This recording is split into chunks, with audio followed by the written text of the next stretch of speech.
پناہ مانگتا ہوں میں اللہ کی شیطان مردود سے۔ شروع اللہ کا نام لے کر جو بڑا مہربان نہایت رحم والا ہے۔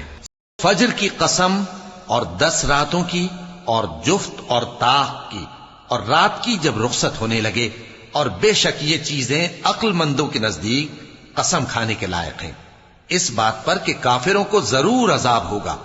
کیا تم نے نہیں دیکھا کہ تمہارے پروردگار نے قوم عاد کے ساتھ کیا کیا، جو ارم کہلاتے تھے، دراز قد مانند ستونوں کے، کہ تمام ملک میں ایسے پیدا نہیں ہوئے تھے؟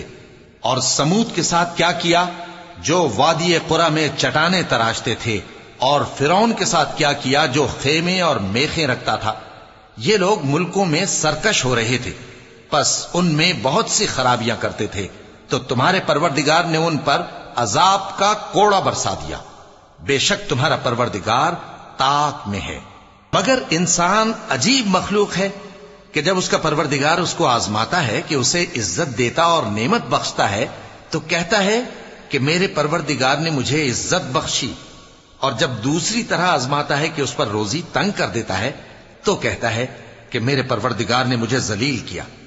یوں نہیں، بلکہ تم لوگ یتیم کی خاطر نہیں کرتے، اور نہ مسکین کو کھانا کھلانے کی ترغیب دیتے ہو، اور میراث کے مال کو سمیٹ کر کھا جاتے ہو، اور مال کو بہت ہی عزیز رکھتے ہو۔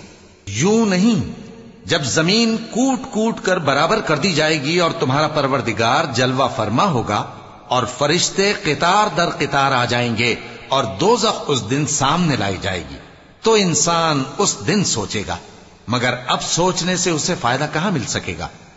کہے گا کاش میں نے اپنی اس زندگی کے لیے کچھ آگے بھیجا ہوتا، تو اس دن نہ کوئی اللہ کے عذاب کی طرح کا عذاب دے گا اور نہ کوئی اس کے جکڑنے کی طرح جکڑے گا۔ اے اطمینان والی جان، اپنے پروردگار کی طرف لوٹ چل، تو اس سے راضی، وہ تجھ سے راضی، سو تو میرے خاص بندوں میں شامل ہو جا اور میری بہشت میں داخل ہو جا۔